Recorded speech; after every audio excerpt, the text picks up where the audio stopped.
Well, welcome back, everybody, and pleased to be joined in studio this evening by Matt Curran, head boys cross-country coach. Welcome, sir. Thank you. Thank you for having me. Yeah, Thanks. appreciate you coming in. Congratulations on the season this year. Was looking over some stuff. Big win over Dedham. That's always kind of fun, as a crosstown rival. And then a terrific way to end the season with the win against Medfield. Tell us a little bit about how the season wrapped up for the boys. Sure. I mean, that Medfield win was great, especially the way it went down. Medfield came in first, and then we took 2-3. And then as waves started coming in, our guys ended up out-kicking the Medfield runners. So it was really huge that way. And then ultimately it came down to the tiebreaker with Jake McCarthy being our sixth runner and getting in before Medfield's runner. So realistically, it was like the score initially came out 28-28. Yeah. But then because Jake was able to get in before their number 5 came in, that serves as the tiebreaker, giving us the 1-point win. That's great. In something like that, for someone who may not know a lot about the rules of scoring for cross country, I think that says a lot for it being such an individual sport, but also quite a team sport, because you need that sixth runner to do and run his or her best, because it all kind of combines together at the end. So to be able to see those runners that are coming in later still have an impact, I think is terrific for the sport itself. Oh yeah, it's great. I mean, the 6th and 7th guys definitely play a role in scoring. If they can get in before their 5th or even their 4th, that makes a huge difference. Yeah. Especially if they're gaining on us early on, we can still come back, and that would help out. Yeah.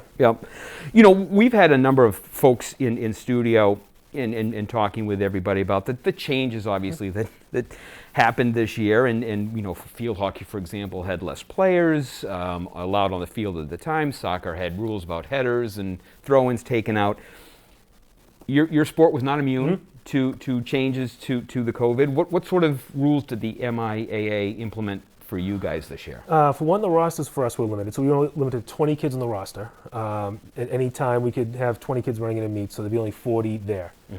And then the other big change was the waves. So instead of everybody running at once, you could only go 5 at a time for each school. So one wave ran, and then 3 minutes later, the next one, and then the next one. Gotcha. And that, I think, that did have an impact on how the season went through.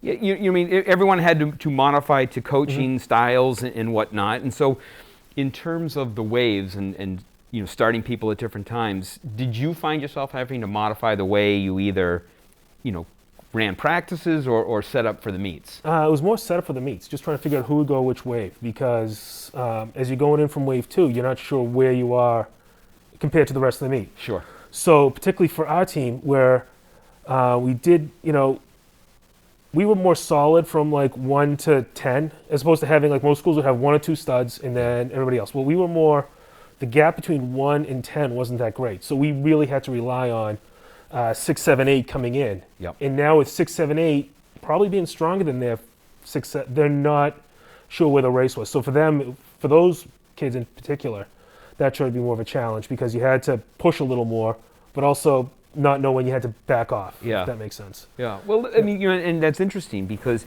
in terms of the runners themselves, as we mentioned, it's a team sport, but there's an individual aspect to it as well. Did you find that any of your runners, in terms of, instead of going out all together and then now having to go out in waves, do you find that, from last year to this year, they had to change any of their styles or their mindset coming into a meet? I think some of them did. I think, particularly the second wave, because, again, they were running and not sure where they were, in terms of pacing, in terms of knowing where they may have relied on the past of the lead pack. Okay, I'm this far back, I got to pick it up, or I got to be here. I'm like, in many cases, our second wave runners were leading their second wave, and they may not have gone quick enough, because the waves most of the season were 3 minutes apart. Yeah. I think Medfield was only 1, and that's where it lucked out for us against Medfield, because our 6th guy literally caught their 5th guy, like not even like just passing better time. He passed him just as he was going through, so it was pretty obvious. Oh, it definitely beat him, and his time was faster. That's right. It made it easier in the scoring. Yeah, and it was interesting, because the rules this year, the Tri-Valley kind of split us into pods. So geographically, the cross-country team was running against schools that are closer to us. I think we had Millis, Dover, Sherborne, Medfield, Dedham, Westwood, and Westwood. Yep. Right. So you missed out, I guess, on running against some other schools that we have normally in the past. What other sort of things, did the runners not get a chance to do this year because of the rules? Well, they missed out on some of the invitationals. I mean, some of those big meets where, in a dual meet, you've got two schools, you might have 40, in a normal year, you might have 40 people on the line. In an invitational, they're running against 200. Yeah. So there's that experience right there. And even some of the style of the invitationals. We traditionally go down to Falmouth, the fairgrounds, for the twilight meet, which is nice because they, first race kicks off at 4 o'clock and the last race is at 8 o'clock under the lights. They missed out on that experience this year. They missed out on the Frank Kelly and the Rentham meets that lead up to the All-State meet. So I think that was kind of one of the unfortunate side effects of all this as well, that they get to miss out on those big ones. Yeah, and we used to have, we've had a number of runners in the show over the years, and they talk about, states and qualifying and all that. Now, they knew going in that there weren't going to be, these invitationals and the tournaments. So, again, maybe from a coaching motivation standpoint, how do you keep your runners, focused and, geared up for a season that they know, unfortunately, you're not going to have that chance to go down, like you said, down to Falmouth? Well, I think for this season, I think that we had, with 7 seniors returning, I think they had a shot of knowing that they possibly had a good season. They could have one of the better seasons we've had in a while. And not to say 2 and 3 was bad, but I think they'll agree we kind of, for record-wise, we're aiming even higher. Mm-hmm. We saw that when we got set up with the pod, we saw, we familiar with Dedham, familiar with Westwood. Dover Sherburne, we knew it was going to be the toughest one on that, and that ended up being a close 3-point loss there. Right. And then we also had Millis, and they were an unknown.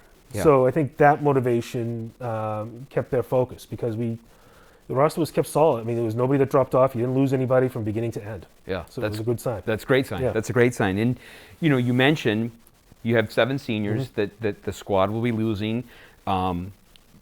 You've had the chance to coach them now for a couple of years.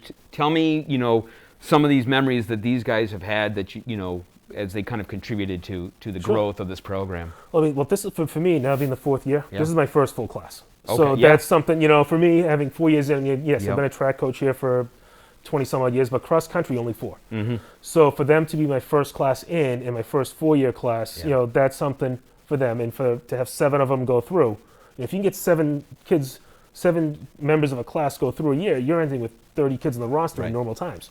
That's a great roster for cross-country. That's a great sign there. Yeah. And just to see some of their improvement over the years, you saw someone like our 2 captains, Aiden Flaherty and Preston Coyle. Aiden had a great meet against Dover Sherburne, probably a minute and a half to 2 minutes faster than he'd run all season at any other race. Preston Coyle did a lot of work during quarantine because that's, as he said, it's all he could do. And he came in and he too was consistently 2 minutes faster than last year. That's great. And the other seniors like Andrew Perry and Jake Ryan doing well, and Jake McCarthy, who came out for the cross country the first time, but he's one of our experienced runners in indoor and outdoor coming in to get the shape there. Yeah. And looking at the roster, I mean, there's still a solid core of 15 guys coming back next year. Hopefully this time next year we're back to invitationals and we're back to running against some of the more programs. What do you see sitting here, and what are you kind of looking forward to going forward with these returning guys? I think we've got a great core. I mean, we've got 2 All-Stars coming back. We had both Dylan O'Brien and Dylan Hanway earlier last week were nominated and earned TVL All-Star status for our pod. Yeah. So you get 2 All-Stars coming back who will be juniors next year, so there's at least 2 more years of them. Wow. Yeah. And then you've got a couple of other solid juniors in Jake Bodenhofer, he'll be a senior next year, same with Jack Doyle. So, I mean, it looks solid for next year, for the next couple of years. Yeah. We were talking before we came on in terms of kind of like creating that pipeline to get the runners started. And we talked about, we have youth baseball, we've got youth lacrosse and whatnot. Is there kind of a movement or a way of trying to, get people starting running earlier, kids, interested in the sport, at least exposed to the sport, before they come up here to the high school? Well, yeah, I think just some of the getting a youth program started, getting a middle school program started. I think starting next year, from what I understand, there'll be a middle school program, which would be great to have those kids, even if they're, just getting them exposed to it and saying, hey, come on out. I mean, we've done a pretty good job the past few years with the boys team of getting runners out. Even with during this COVID time, I had a few kids email me asking how to, but I had to say, look, you're freshmen. Come out next year. I can't take you on this year because you're not going to compete. Right. You don't want to have a kid come out and pay the user fee and say, hey, I get 1 meet. Yeah. But if you get that program going, and next year, knock on wood, we'll have that off and running, and we'll have that pipeline going Yeah. forward. Well, we were talking too about, I mean, the course, our home course is absolutely beautiful. Yes. I think I said I've run it once, and I'll use run in an operative, but it has to be kind of fun for these kids to be able to call Yeah. the Coakley their home course. I mean, it's been a great course. It's been our course, I think, since Jimmy Forrest set it up 15 years ago. We've hosted the Bay State League Conference meet there for years, and then now this was supposed to be, we switched over in the TVL, but next year we'll have the home meet. And it's just nice because it's a true cross-country course. It really you got your is. trails, you get your open fields, you get your water, Yeah. you've got everything. As opposed to, some of these schools, it's nice you're running at your school, but Yeah. you've seen the traffic and running around your high school. It's like, I think I'd rather go in the woods and, occasionally get the wildlife. Right, It's right, behind exactly. Coakley. Except for those hills. They Yes. seem to throw hills in there, and I'm just like, oh. It's But I will say this, the one saving grace maybe about all this has been the turkey trot, as you know, is one of the big things. Now, that all went virtual. So I ran it the other day, and not one cross-country guy went running past me. So I felt pretty good about that. And I was like, whoa, all right. Doing well. But, again, congratulations. I Thank think, for all of these kids that to at least have gotten out, competing against other schools, but, running with their friends and whatnot. I think it has been so beneficial for all of them. Yeah, they've appreciated being back out there and getting some sense of even adapted normalcy. Yeah. Just something that after losing last spring that they were good to go. Right, Yeah. right, exactly. Well, Coach Kern, I appreciate you coming in this evening to kind of give us a recap there of the cross-country season, and best of luck going forward. Thank you. All Thank you right. very much. Coach Curran here for the boys cross country, and we'll be right back after these messages.